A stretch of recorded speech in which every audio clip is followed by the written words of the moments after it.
कांग्रेस हमेशा अन्याय के साथ खड़ी रहती है। भाजपा में हमारी कोई सुनने वाला नहीं है ना, क्योंकि हम गरीब लोग हैं। धामी जी हैं, ईमानदारी से काम कर रहे हैं। इसे देश के सबसे बड़े ईमानदारी मुख्यमंत्री कोई हैं तो पुष्कर सिंह धामी है। रुपेश भाई जिंदाबाद, रुपेश भाई जिंदाबाद। पब्लिक में चर्चा हो वो काल्पनिक है और आप जो बात कहें वो सत्य है।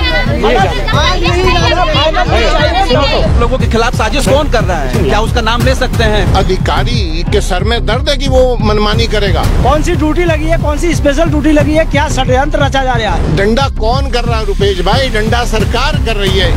कोई गड़बड़ी नहीं, चुनाव होगा, निष्पक्ष होगा। ब्लॉक के सामने आप देख सकते हैं जबरदस्त भीड़ है यहाँ पर और शुरू से एक जो गिरधर नगर सीट है जिसमें प्रीत ग्रोवर की पत्नी ज्योति ग्रोवर क्षेत्र पंचायत का चुनाव लड़ रही हैं, उनके विपरीत जो चुनाव मैदान में उतर रहे थे सैनी समाज के कई सारे पर्चे पहले भी खारिज हो चुके हैं और आज भी रेखा देवी का पर्चा खारिज होने की बात सामने निकल कर आ रही है। इसको लेकर विधायक अरविंद पांडे का जबरदस्त घेराव किया लोगों ने और आज विधायक खुद यहाँ पर मौजूद हैं और तल्ख टिप्पणी उन्होंने जारी की है। खासतौर पर जो तहसीलदार हैं, मैडम हैं, उनके खिलाफ उन्होंने भ्रष्टाचार की बात कही है। क्या कुछ मसला है वो जानने की कोशिश करते हैं। यही वो महिलाएं हैं जिन्होंने अरविंद पांडे जी की गाड़ी रोकी थी और घोर आपत्ति दर्ज कराई थी कि लिस्ट जारी नहीं हो रही है। क्या हुआ मामला बताइए जरा। सर ये हुआ कि पहले भी हमारे 2 पर्चे खारिज कर दिए गए हैं जी। और अब भी हमें आशंका लग रही है कि ऐसा हो सकता है, इसलिए हमें लिस्ट ही चाहिए। लिस्ट लेने के लिए खड़े हैं जी। विधायक जी को आप लोगों ने रोका था? जी हमने रोका था। क्यों रोका उनको? विधायक जी को रोकने का ये मतलब है कि हम बचपन से बीजेपी सुनते आ रहे हैं और करते आ रहे हैं और समर्थन करते आ रहे हैं। इस दिन के लिए नहीं कि हमारे साथ गरीबों के साथ आज अन्याय होगा। पहले भी हमारे 2 पर्चे। कौन कर रहा है आपके साथ अन्याय? ये यहाँ का प्रशासन जो हमारे 2 पर्चे स्वीकृत होने के बाद भी इन लोगों ने खारिज करे हैं। अच्छा। लेकिन आज हम तीसरा पर्चा ऐसे खारिज नहीं होने देंगे। नाराजगी प्रशासन को लेकर है या बीजेपी को लेकर है? प्रशासन को लेकर, अधिकारियों को लेकर। और हमें समय पे समय देखिए ना, अभी 3 बजे का समय था तो कितना समय हो गया। उस दिन भी ऐसे हुआ, 2 बजे के समय से इन्होंने समय पे समय बढ़ाते गए और षड्यंत्र रास्ते चढ़े गए विरोधी। लेकिन ये कामयाब हो गए तो ये सोचते रहे कि हम हमेशा कामयाब होते रहेंगे, लेकिन ऐसा नहीं होने देंगे। आज हम ना हम यहाँ से विधायक जी को जाने देंगे, ना ही खुद जाएंगे जब तक लिस्ट नहीं लग जाती। मिनटों में रिपोर्टें तैयार करके पर्चे अस्वीकृत किए जा सकते हैं, तो स्वीकृत करने के बाद लिस्ट लगाने में 2 कैंडिडेटों की लिस्ट लगाने में कितना समय लगता है उस पर्चे पे, जबकि कोई आपत्ति भी नहीं है, तब इतना समय क्यों लग रहा है? तो कहाँ गोलमाल कहाँ हो रहा है? सरकार आप भाजपा के हैं, भाजपा की सरकार है, तब अधिकारी कैसे मनमानी कर सकते हैं? भाजपा में हमारी कोई सुनने वाला नहीं है ना, क्योंकि हम गरीब लोग हैं जिनका पैसा चल रही है। अधिकारियों की मनमानी आप कह रहे हैं भाजपा में कोई सुनने वाला नहीं है। अरविंद पांडे जी तो भाजपा के विधायक हैं, वो मौजूद है। अरविंद पांडे जी को भी, उनकी गाड़ी को हमने जबरदस्ती रोका, वो भी रुकने के लिए तैयार नहीं थे यहाँ पे। अच्छा जी। तो मैं सीधे अब अरविंद पांडे जी का रुख करता हूँ। आप देख सकते हैं जनता से घिरे हुए हैं, समर्थकों से घिरे हुए हैं। क्या कुछ मसला है? मैंने सुना कि आप कहीं बैठक में जा रहे थे, मीटिंग में जा रहे थे, चुनावी समर चल रहा है, बैठक छोड़कर आप तहसील गेट पर मौजूद हैं। मैं किसी बैठक के लिए जा रहा था, अचानक मेरी गाड़ी के आगे कुछ महिलाएं आ गई, गाड़ी के पहिए के नीचे लेट गई, बोनट पे हाथ मारा इन लोगों ने, शीशे पे हाथ मारा। मैंने कहा भाई ऐसा हो क्या गया? तो मेरा गलत निकल के बाहर गया। इन्होंने बताया कि साहब नाम वापसी और पर्चे पे आपत्ति, इसका समय निकल चुका है। हमको पर्चे की स्वीकृति मिल गई है, लेकिन हमको अंदेशा है कि यहाँ की जो तहसीलदार है, इनका कहना है कि वो भ्रष्ट अधिकारी है, वो हमारे साथ भेदभाव करा सकती है। इनका कहना है कि आपका भी कहना है? मेरा भी कहना है, क्योंकि आपने भी, मैं एक स्टेटमेंट सुन रहा था, आपने तहसीलदार पर बहुत गंभीर आरोप लगाए। बिल्कुल बिल्कुल, यहाँ के तहसीलदार SDM दोनों इसीलिए भ्रष्ट हैं क्योंकि यहाँ कई 100 एकड़ जमीन, सरकारी जमीन को खोद के खा गई है लोग। हमारे आपत्ति करने के बाद भी उस पर कौन खनन माफिया है, आज तक कोई पेनल्टी नहीं लगी, ना किसी के खिलाफ कार्रवाई हुई। इसका मतलब ये लोग भ्रष्टाचार में शामिल है, मेरा सीधा आरोप है। तो सरकार आप ही की है विधायक जी, और आप यहाँ के नुमाइंदे, यहाँ के जनप्रतिनिधि हैं, तो आखिर हो क्या रहा है? और आपके बार बार आगाह करने पर सरकार नहीं जाग रही है, अधिकारी नहीं जाग रहे हैं। बिल्कुल सही है, हमारी सरकार ईमानदारी से काम कर रही है, इसी तो डबल इंजन की सरकार बनी है। कुछ अधिकारी होते हैं जो भ्रष्ट होते हैं, जिनको बीजेपी से मतलब नहीं, जिनको कांग्रेस से मतलब नहीं है, वो अपनी जेब को गर्म करते हैं, भ्रष्टाचार को बढ़ावा देते हैं। तो चाहे किसी भी सरकार किसी की भी हो, कुछ लोग होते हैं। तो हमारी ईमानदारी की सरकार है उत्तराखंड में, बढ़िया काम हो रहा है, लेकिन कुछ अधिकारी भ्रष्ट होते हैं कुछ लोगों, किसी की भी हो। राम राज्य जब था तब भी कुछ लोग गलत थे, तो आज भी हो सकता, कोई खास बात नहीं है। तो जो गलत लोग हैं उनके खिलाफ इन लोगों ने आवाज उठाई, मुझे बताया। तो राम राज तो किसी ने नहीं देखा, लेकिन पुष्कर राज चल रहा है। पुष्कर राज को तो आप भी देख रहे हैं, हम भी देख रहे हैं, सब देख रहे हैं। इस पुष्कर राज में खामियां क्यों आ रही हैं कि अधिकारी बेलगाम हुए पड़े हैं? नहीं, खामियां नहीं है, अच्छा काम चल रहा, बढ़िया चल रहा है। कुछ अधिकारी एक आध गलत हो जाते हैं। एक अधिकारी इतनी हिम्मत कहाँ से जुटा सकता है? अगर सरकार ईमानदार है, आप ईमानदारी से आवाज उठा रहे हैं, तो अधिकारी इतनी ताकत कहाँ से ला सकता है कि वो जन विरोधी काम कर? कई बार लोग गलत लोग होते हैं, उनके खिलाफ सिस्टम है। कोई राजनीतिक शय है क्या उनको, नहीं, इन अधिकारियों को? इस बात के नहीं कह सकते। सरकार हमारी सरकार में धामी जी हैं, ईमानदारी से काम कर रहे हैं। इस देश के सबसे बड़े ईमानदारी मुख्यमंत्री कोई हैं तो पुष्कर सिंह धामी हैं, तो ईमानदारी से सरकार चला रहे हैं वो। तो उनके होते हुए इतना अच्छा काम करने के बावजूद कोई अधिकारी गलत काम में लिप्त है तो उसका विरोध करना और उच्च अधिकारियों तक इस मैसेज को देना मेरा दायित्व है। मैंने वही काम किया है। आज इनको अंदेशा था कि पहले भी जिन लोगों का अतिक्रमण में मकान नहीं है उनको भी अतिक्रमण दिखा के उनके पर्चे खारिज किए गए हैं। और ये वो लोग हैं जिन्होंने इस इलाके में भारतीय जनता पार्टी को स्थापित करने का काम किया है। तो इनके साथ कोई अधिकारी भ्रष्टाचार में शामिल होकर, ये छोटे छोटे जनप्रतिनिधि हैं, इनकी भी महत्वाकांक्षाएं, अगर जो इनके साथ कोई नाइंसाफी करेगा तो खड़ा होना मेरा दायित्व है। और मुझे ऐसा लगा, मैं तो जा रहा था मीटिंग में, मेरी गाड़ी पे चक्का जाम करके इन लोगों ने रोका है, तो मैं कह सकता हूं कि इन्होंने कोई गलत नहीं किया, ठीक किया। मैं यहाँ आया हूं, मैं कोई गलत नहीं आया हूं। और मैंने अधिकारी से बात की, आरओ से बात की, और मुझे उम्मीद है कि आरओ अच्छे अधिकारी हैं। उन्होंने कहा भी है कि रेखा सैनी का पर्चा वैलिड है, उस पर कोई आपत्ति नहीं है, वो बहाल होगा और चुनाव लड़ेंगी वो। उन्होंने कहा है, कमिटमेंट किया है। आपने तहसीलदार और एसडीएम पर करप्शन का भी आरोप लगाया कि ये भ्रष्ट अधिकारी हैं और आपकी सरकार की छवि को खराब कर रहे हैं। इसका एहसास आपको कब हुआ? क्या आज ही हुआ या लंबे समय से भी चीजें देख रहे हैं? जब से खनन, ये अवैध खनन हुआ, तब से मैंने हमेशा शिकायत की है।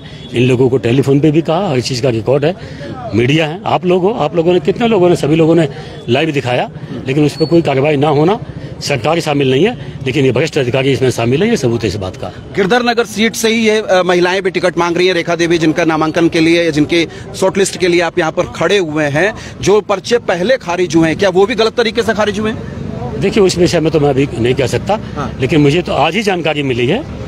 और इन किसी के साथ, देखिए ऐसा ना, चाहे बीजेपी हो, चाहे कांग्रेस हो, हिंदू हो, मुसलमान हो, सिख हो, ईसाई हो, कोई भी हो, ये छोटी सरकार बनाने का चुनाव है। इसमें किसी के साथ भी अन्याय नहीं होना चाहिए। मैं इस का पक्षधर हूं। गदरपुर विधानसभा क्षेत्र में भाजपा के अंदर दो धाराएं बह रही है, एक अरविंद पांडे गुट है और एक गुंजन सुखीजा गुट है, जो पूर्व जिला अध्यक्ष है भारतीय जनता पार्टी के। आप इसको नकार दें, लेकिन ये बात कहीं चरितार्थ होती हुई दिखती है, क्योंकि गिरधर नगर सीट से प्रीत ग्रोवर जी की पत्नी चुनाव में है और ये माना जा रहा है कि सत्ता का दुरुपयोग उनकी ओर से हो रहा है। नहीं, ऐसा कुछ नहीं है, ये सब बातें काल्पनिक है। वो हमारे सब परिवार के लोग हैं, सब पार्टी के लोग हैं। मतलब पब्लिक में चर्चा हो वो काल्पनिक है और आप जो बात कहें वो सत्य है। आप कहें कि अधिकारी भ्रष्ट हैं तो ठीक है, और आप ये कहें कि इनका पर्चा गलत तरीके से, अपनी अभिव्यक्ति है, ये मेरी अभिव्यक्ति है, वो मुझे आजादी है इसकी, आप जो कहोगे वो आपको आजादी है। चलिए, अरविंद पांडे जी हैं, कब तक खड़े रहेंगे फिर यहाँ? नहीं, मैं तो जा रहा हूँ भाई, मेरा तो जबरदस्त हो गए।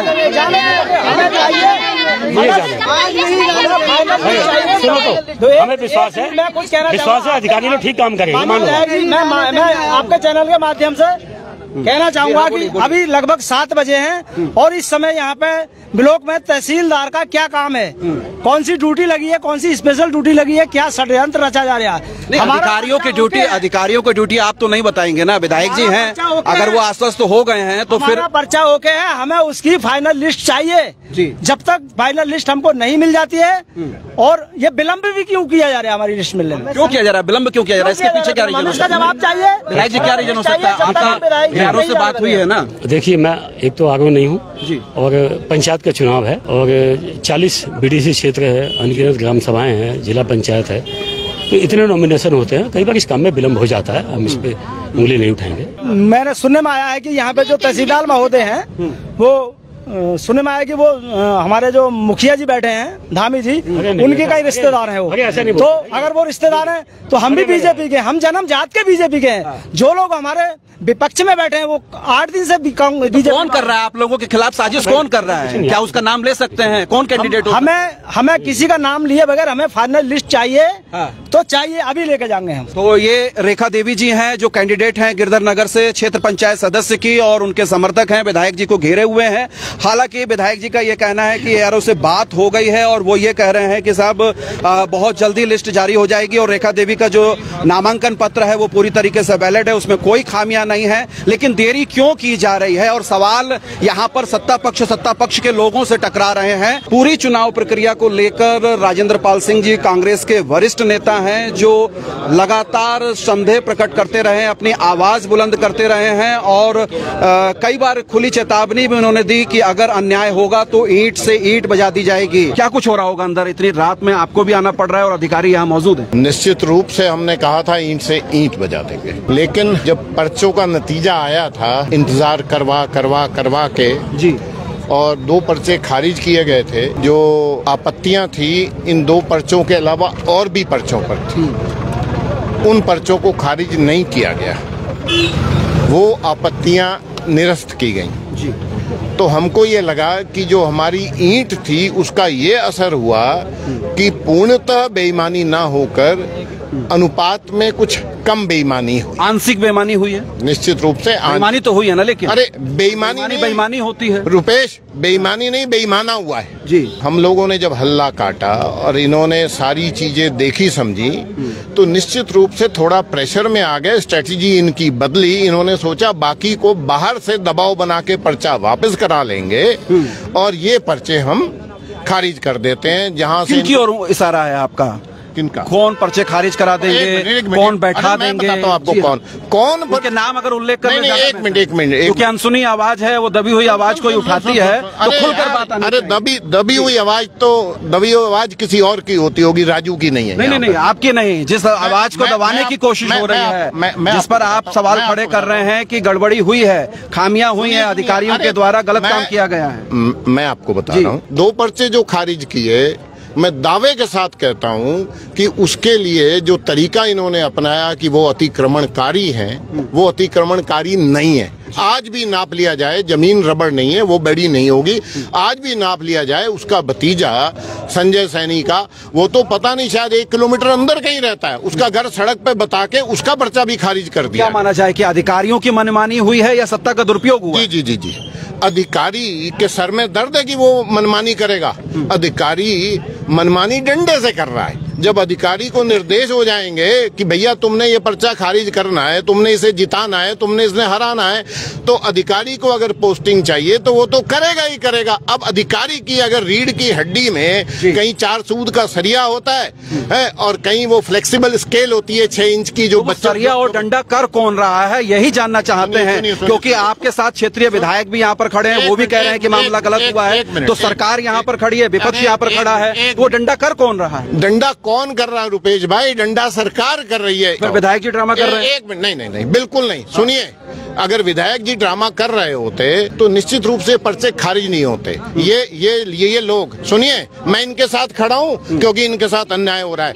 कांग्रेस हमेशा अन्याय के साथ खड़ी रहती है, ये हमारा सिद्धांत है। आंशिक बेईमानी होगी, 2 पर्चे खारिज गलत तरीके से कर दिए, और जो तीसरा पर्चा संजय सैनी के परिवार का था वो इनकी नजरों से कहीं किसी तरह से बच गया, इनकी जानकारी में नहीं था, तो उस पर आपत्ति नहीं लगी थी। हमको इस बात की जानकारी थी, और जब इनको आके यहाँ ये सूचना मिली, रजिस्टर उठाया, खींचा, देखा कि उसमें तो एक रेखा सैनी का नाम भी है कैंडिडेट के रूप में, तो ये आग बबूला हो गए।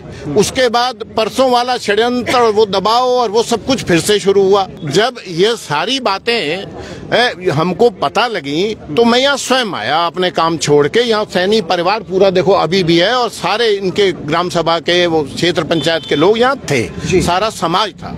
उनके बीच में मैंने एक लाइव किया, ठीक है। लाइव के लिए हमारे साथियों ने कोई पत्रकार नहीं छोड़ा, सबको यहाँ बुलाया फोन कर करके। कोई फोन बंद कर रहा था, कोई फोन खोल रहा था। और हम अगर किसी को बुला रहे हैं, तुम भी जानते हो और मैं भी जानता हूं कि ये परस्पर सम्मान कितना है। मैं आपको बुलाऊंगा तो आप मिनट में आओगे, आप मुझे बुलाएंगे तो मैं आऊंगा सही काम के लिए। और अगर पत्रकार यहाँ नहीं पहुंचे, गलती से शैनूर भाई से बात हुई तो वो कह रहे हैं मैं आ रहा हूँ, शैनूर भाई आ गए। हमने उस बच्ची, मैं ये चाहता हूँ कि पत्रकारों पर उंगली ना उठाई जाए। भाई मुझे तो आपने नहीं बुलाया था ना, मैं कैसे आ गया? ना मुझे विधायक जी ने बुलाया था, मैं तो गुजर रहा था, मैंने देखा, मैं आ गया। तो पत्रकार एक छोटी उंगली उठाना बड़ा आसान सा काम है, उसको छोड़ दीजिए। दूसरी बात, जहाँ उंगली उठानी है वहाँ आप उठा नहीं रहे हैं, क्योंकि तहसीलदार और एसडीएम मैडम ने गड़बड़ की है। ये बात विधायक जी भी कह चुके हैं, आप भी कह रहे हैं। किसके इशारे पर हो रहा है ये बात कोई नहीं। अरे यार, तुम सस्पेंस बना ही, मतलब ये कैसी पिक्चर है? ये 3 दिन हो गए सर इस सस्पेंस को, आज तो तोड़ना चाहिए ना। आज तो नाम वापसी का समय हो गया, 3 बजे का खत्म हो गया, 7:30 बज गए। उन्होंने बोला 10-15 मिनट में वापस पर्चा लिस्ट बना के दे रहे हैं जी, तो सस्पेंस उसमें खुल जाएगा। 2 नाम है या 1 नाम है अभी पता लग जाएगा। ठीक है। और जो सस्पेंस आप जिस सस्पेंस की बात आप कर रहे हैं मैं वो भी कर रहा हूँ, लेकिन मेरी पूरी दास्तान तो सुन ले। हाँ। अच्छा, अब शैनूर भाई आते हैं, उनके सामने हमने अपना पक्ष रख दिया जी। देखो हो गया साहिब उधर का नजारा दिखाइए। हाँ। काम हो गया भाई साहब जी। काम हो गया।